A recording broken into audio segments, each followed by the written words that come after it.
तो इसके पहले वाले वीडियो में मैंने बात करी थी कि कैसे 2024 का जो GS1 मेंस पेपर था उसमें 14 क्वेश्चंस डायरेक्टली PYQ से रिपीट हुए थे।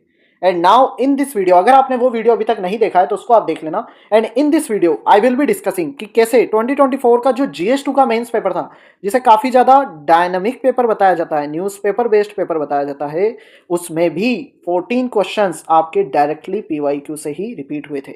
और वो इसी साल नहीं, मैं 2025 का भी आपके सामने एनालिसिस लेकर आऊँगा। अभी तो उसका पेपर नहीं हुआ है ना, बट मैं आपको गारंटी के साथ बता सकता हूँ कि काफ़ी सारे क्वेश्चंस PYQ के रिपीट होंगे। तो PYQ काफ़ी ज़्यादा इंपॉर्टेंट है। Now let's analyse this. So firstly यहाँ पे टॉपिक मेंशन है, यहाँ पे 2024 का जो GS2 का क्वेश्चन है वो मेंशन है एंड PYQs यहाँ पर मेंशन है। अब स्टार्ट करते हैं। सो इलेक्टोरल रिफॉर्म पे UPSC कई बार क्वेश्चन पूछ चुका है। 24 में उन्होंने सवाल पूछा था कि examine the need for electoral reforms as suggested by various committees. मतलब नीड क्या है इलेक्टोरल रिफॉर्म्स की, and we needed to discuss with particular reference to one nation one election principle. इसको हमें इस रेफरेंस से भी डिस्कस करना था। देन यहाँ पे यूपीएससी ने क्या पूछा था 2017 में, to enhance the quality of democracy in India Election Commission of India has proposed electoral reforms.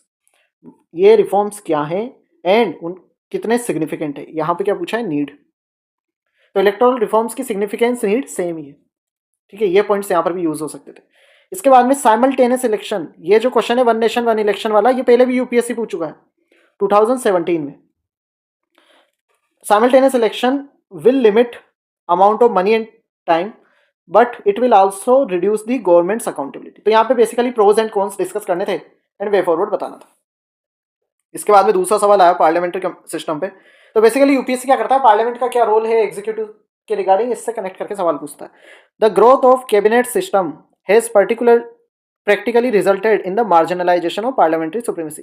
यानी कि कैबिनेट सिस्टम यानी कि एग्जीक्यूटिव इतना ज्यादा स्ट्रॉन्ग हो रहा है कि वो पार्लियामेंट को मार्जिनलाइज कर रहा है। लाइक ऑर्डिनेंस की मदद से मेजोरिटी है तो बिल्स ऐसे ही पास हो जाते हैं, मनी बिल के इस्तेमाल से, जैसे आधार के केस में हमने देखा था। अब यहाँ पे इसके पहले 2021 में UPSC asked to what extent in your view parliament is able to ensure accountability of executive. अब देख लो, यहाँ पे भी यूपीएससी ने वही पूछा था कि पार्लियामेंट का क्या रोल है, कितना रोल है इन इंश्योरिंग अकाउंटेबिलिटी ऑफ एग्जीक्यूटिव, तो वो आपको लिखना था। तो ये वाला क्वेश्चन भी आप देख सकते हो रिपीट हुआ है। सीएजी पे मल्टीपल टाइम क्वेश्चन रिपीट हुए हैं। Duty of CAG is not only to ensure legality of expenditure but also propriety. ठीक है, इस पर 2024 में सवाल आया। इसके पहले exercise of CAG's power in relation to accounts of union and state is derived from Article 149. Discuss whether audit of government's policy implementation could amount to overstepping its own jurisdiction. तो आप ये देख सकते हो, इस पर क्वेश्चन आया था 2016 में कि सीएजी की पावर्स जो आर्टिकल 149 के तहत है एंड कैसे वो ऑडिट करेगा गवर्नमेंट पॉलिसी इंप्लीमेंटेशन को, तो क्या वो ओवरस्टेपिंग है। तो ये उस साल न्यूज़ में भी था वैसे। देन 2018 में इसके 2 साल बाद फिर से सीएजी पे क्वेश्चन आता है एंड इसमें क्या है, CAG has a very vital role, explain how this is reflected in the method and term of his appointment and range of powers। Vital role बताना था, मेथड बताना था, टर्म बतानी थी, पावर्स बतानी थी। चलो, और फिर से वही क्वेश्चन, ड्यूटी और रोल एक ही, ड्यूटी रोल पावर्स में आपको वही कंटेंट लिखना था, थोड़ा अलग से ऑर्गेनाइज करना था बस। Basically question got repeated over here as well. Then local bodies पे भी कई बार क्वेश्चन पूछे गए, उनका रोल पूछा गया था 2024 में। Analyse the role in providing good governance and pros and cons बताने merging of rural and urban local bodies. ठीक है, इसके पहले 2023 में जस्ट एक साल पहले अर्बन लोकल बॉडीज पे क्वेश्चन आया था कि states are reluctant to functionally and financially empower local urban local bodies, उस पर क्वेश्चन था। Then strength and sustenance of local institutions has shifted from the formative phase of functionaries and funds. इन तीनों का तो रोल है ही सही, बट अब role is also there of functionality. ठीक है, अब इसमें चैलेंजेस क्या हैं इन टर्म्स ऑफ फंक्शनैलिटी, ये हमें बताना था। देन वे फॉरवर्ड बताना था। आप देख सकते हो लोकल इंस्टीट्यूशंस के रोल पे क्वेश्चन है। इसके बाद local self government system has not prove to be an effective instrument of governance. यानी कि इश्यूज बताने थे, क्रिटिकली एग्जामिन है तो पॉजिटिव रोल भी बताना था कि क्या उनका अभी तक अचीवमेंट है। देन वे फॉरवर्ड बताना था। तो आप देख सकते हो 3 बार यूपीएससी ऑलरेडी सवाल पूछ चुका था, 2023, 2020 और 2017 में, और उन्होंने 2024 में भी यहाँ पे पूछ लिया। एक्सपेक्टेड टॉपिक था चैरिटीज एंड डोनर एजेंसीज, इन पे यूपीएससी ने सवाल पूछा। तो यहाँ पे आप देख सकते हो पब्लिक चैरिटेबल ट्रस्ट। एक चीज और मैंने नोट करी, ये जो प्रीवियस ईयर का पेपर है ना, उससे काफी सारे क्वेश्चन रिपीट होने के चांसेस रहते हैं, ये मैंने नोट करा। Now here public charitable trust have potential to make India's development more inclusive, वो इंक्लूसिव बनाएंगे and as they relate to certain vital public issues. ठीक है, तो role of public charitable trust की बात है, उनका क्या सिग्निफिकेंस। यहाँ पे इसके 2022 में इससे रिलेटेड सवाल आया था, do you agree increasing dependence on donor agency. अब ये जो डोनर एजेंसीज है और चैरिटेबल ट्रस्ट है सेम ही है, कोई खास डिफरेंस नहीं है इनके रोल में, तो इन पे डिपेंडेंसी बढ़ रही है तो उससे रिड्यूस हो रहा है रोल ऑफ कम्युनिटी पार्टिसिपेशन, तो इसको हमें डिस्कस करना था। पोवर्टी हंगर पे इतने सवाल यूपीएससी ने पूछे हैं, सिलेबस में क्लियरली दे रखा है एंड मल्टीपल टाइम इससे सवाल है और स्टैटिक टॉपिक है, कोई खास डिफरेंस नहीं। Poverty and malnutrition vicious cycle create करते हैं जिससे ह्यूमन कैपिटल अफेक्ट होता है, क्या हम कर सकते हैं। वे फॉरवर्ड सारी चीज़ों का अच्छे से पढ़ना, वे फॉरवर्ड बहुत पूछता है यूपीएससी। अब देखना ये का ये सवाल, can vicious cycle of gender inequality poverty and malnutrition, ये देखो पोवर्टी एंड मेल न्यूट्रिशन और वीसियस साइकिल दोनों वर्ड रिपीट हो गए, क्या ये एड्रेस करा जा सकता है through micro financing of women SH. Hunger and poverty, poverty and hunger ये देख लो, they are biggest challenge to good governance in India still today, how far successive governments have progress towards addressing them, suggest measures, यहाँ पे भी steps can be taken, ये देख लो। There is a growing divergence in the relationship between poverty and hunger, shrinking of social expenditure by government is forcing poor to spend more on non food essentials, इसके कारण क्या हो रहा है, hunger बढ़ रही है, ठीक है। और फिर इलुसिडेट हमें करना था ये, और फिर इसके बाद में वे फॉरवर्ड लिखना था। 2019 में क्वेश्चन आया, 2017 में क्वेश्चन आया, 2021 में क्वेश्चन आया और 2024 में भी क्वेश्चन आया। लेकिन हाँ ये बात है कि अगर कोई टॉपिक बार बार रिपीट हो रहा है तो उसे हमें इन डेप्थ पढ़ना पड़ेगा कि उस पर यूपीएससी कुछ भी पूछ सकती है। लेकिन हाँ टॉपिक रिपीट होगा गारंटीड, और कंटेंट भी अगर ये तीनों क्वेश्चन किसी ने अच्छे से पढ़ रखे होते तो काफी अच्छा आंसर तो लिख ही सकता था कोई भी।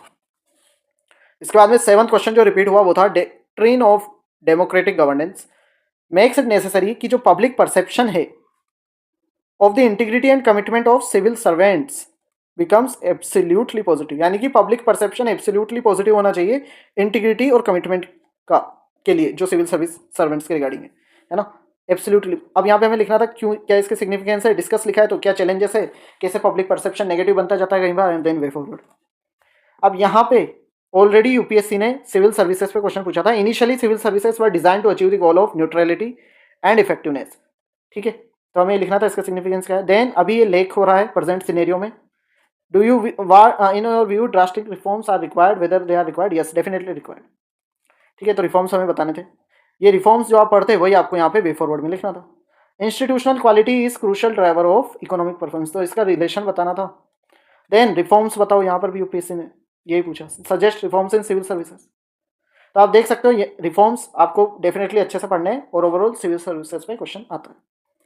सेंट्रल एशिया पे क्वेश्चन आपको देखने को मिला 2024 में, critically analyse India's evolving diplomatic economic strategic relationship with central Asian republics highlighting their increasing significance. तो पहले तो हम सिग्निफिकेंस बता देते हैं रीजनल और ग्लोबल जियोपॉलिटिक्स में सेंट्रल एशिया का, देन इंडिया का क्या डिप्लोमेटिक इकोनॉमिक स्ट्रेटेजिक रिलेशन है, किस तरीके से ग्रो हो रहा है, क्रिटिकली पूछा तो इश्यूज बताने थे, देन वे फॉरवर्ड, ठीक है। अब इसी पे यूपीएससी पहले भी क्वेश्चन पूछ चुका है, a number of outside powers interest themselves in Central Asia, देख लो आप रिपीट हो गया, which is the zone of interest to India, discuss the implications of, implication किसके बताने जो ये आउटसाइड पावर सेंट्रल एशिया में आ रही, चाइना रशिया यूएसए ये सब, ठीक है, उसका इम्प्लीकेशन बताना था in the context of India's joining Ashgabat agreement 2018। आप देख सकते हो 2018 में यूपीएससी ने अशगाबाद एग्रीमेंट ज्वाइन करा था, 2018 में ही सवाल आया। जो करंट अफेयर के क्वेश्चन होते हैं स्पेशली आईआर के, हर साल आप देखोगे 4 सवाल आ रहे हैं, 50 मार्क्स के आ रहे हैं और मेनली आपके करंट अफेयर्स आ रहे हैं, और उसके लिए आपकी मेंस 365 सफिशिएंट। फेडरलिज्म पे काफी क्वेश्चन पूछता है यूपीएससी। चेंजेस क्या हैं, यूनियन गवर्नमेंट ने क्या चेंजेस इंट्रोड्यूस करें in the domain of centre state relation, suggest measures, यहाँ पे भी वे फॉरवर्ड पूछ ले। How far do you think cooperation competition confrontation has shaped nature of federation in India, तो कैसे कोऑपरेशन हो रहा है, कॉम्पिटिशन हो रहा है, कन्फ्रंटेशन हो रहा है, ये हमें बताना था एग्जाम्पल्स के साथ, और फिर अल्टीमेटली क्या करना था, वे फॉरवर्ड बताना था। 2020 में ये सवाल आया, 2024 में ये सवाल आया। पीआईएल पे काफी क्वेश्चन आए, पहले भी यूपीएससी ने क्वेश्चन पूछा है, explain reason for the growth of public interest litigation, यहाँ पे क्या पूछा है, justify the filing of large number of public interest petition, same ही है, लिटिगेशन पेटिशन सेम ही, देख लो। Praying for the issuance of guidelines to executive authority, अब यहाँ पे आप देख सकते हो ये जो क्वेश्चन है थोड़ा आपके doctrine of separation of power से रिलेट हो रहा है ना, और यहाँ पे पब्लिक इंटरेस्ट लिटिगेशन से हो रहा है, बट हिंट यूपीएससी ने यहाँ पे दे दिया था, पब्लिक इंटरेस्ट पेटिशन का हिंट दे दिया था और इसी पे क्वेश्चन यहाँ पे रिपीट हुआ। तो कई बार direct question as it is repeat नहीं होगा, बट वो जो कीवर्ड है वो रिपीट हो जाएगा, वो हिंट आपको दे देगा। और यहाँ पे देखो आप has Supreme Court emerged as the world's most powerful judiciary, यानी कि सुप्रीम कोर्ट इतनी पावरफुल बनती जा रही है क्या कि वो वर्ल्ड की सबसे पावरफुल जुडिशरी है, doctrine of separation of power को वायलेट कर रही है। और यहाँ पे भी आप देख सकते हो judicial legislation is antithetical to the doctrine of separation of power.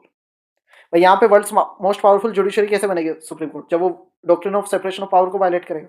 तो यही क्वेश्चन है जो यहाँ पे एक तरीके से रिपीट हुआ। इंडियन वर्सेस वेस्टर्न सेकुलरिज्म, इस पर भी मल्टीपल टाइम क्वेश्चन है, GS2 में पहली बार है। देखो डिस्कस इंडिया सेकुलर स्टेट, ये हमें बताना था। इसके बाद compare it with secular principles of US constitution. अब जो यूएसए का कॉन्स्टिट्यूशन है वो है western model of secularism. Okay, तो इसके पहले GS1 में हमने 2 सवाल देखे, how Indian debate on secularism differs from west, ठीक है, यानी इंडियन सेकुलरिज्म वेस्टर्न सेकुलरिज्म का कंपैरिजन बताना था। इसके बाद 2018 में यूपीएससी ने पूछा how Indian secularism is different from western model of secularism. As it is 2014 का क्वेश्चन रिपीट हो गया, और यहाँ पे यूपीएससी ने कुछ नहीं करा 2024 में, और ये GS1 का क्वेश्चन है, ये GS1 का क्वेश्चन है, ये GS1 में आ रहा था, 2024 में GS2 में आ गया। और वेस्टर्न की जगह क्या हुआ इस बार, यूएसए हो गया, जो कि सेम ही है। इसके बाद सिटीजन चार्टर पे क्वेश्चन यूपीएससी ने पूछे। सिटीजन चार्टर लैंडमार्क इनिशिएटिव है सिटीजन सेंट्रिक एडमिनिस्ट्रेशन के लिए, यानी सिग्निफिकेंस बताना, but yet to reach full potential, बताओ फैक्टर्स जो हिंडर कर रहे हो, देन सजेस्ट मेजर्स। यहाँ पे भी आप देख लो सजेस्ट मेजर्स, यानी कितनी सारी जगह यूपीएससी ने वे फॉरवर्ड पूछा है।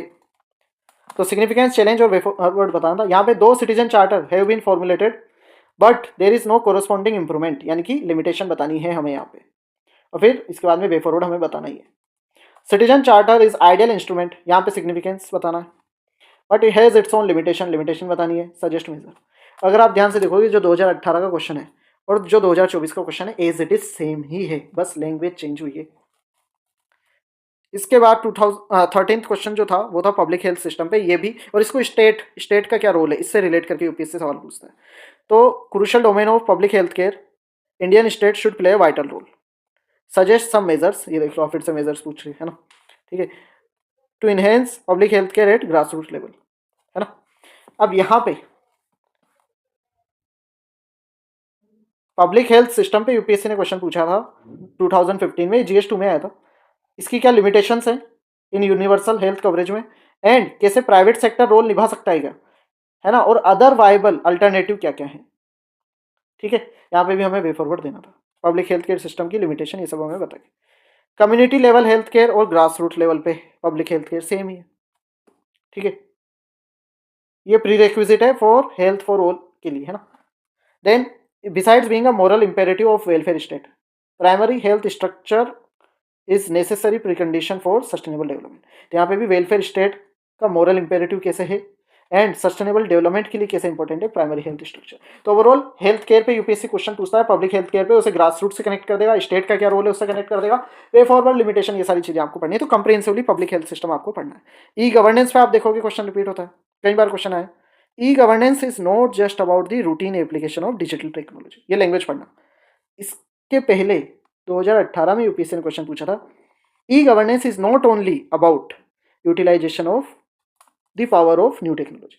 आपको लैंग्वेज में सिमिलरिटी दिख रही होगी, यहाँ पे रूटीन ही नहीं है, रूटीन एप्लीकेशन नहीं है ई गवर्नेंस, यहाँ पे क्या कह रहा है, it is not only about utilisation of power of new technology, it is as much about the multifarious interaction for ensuring transparency and accountability.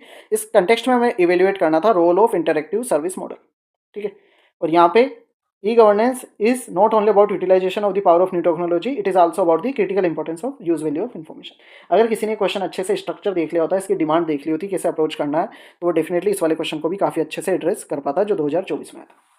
So this was the analysis of GS2 mains paper 2024, and यहाँ पे मैंने आपको दिखाया कैसे 14 question directly PYQ से repeat हुए and why PYQ model answers are quite important. इसके बाद में मैं GS3 का एनालिसिस करूंगा और उसमें मैं दिखाऊंगा कि जिसको सबसे ज़्यादा डायनेमिक पेपर माना जाता है उसमें कैसे 11 questions directly came from your PYQs।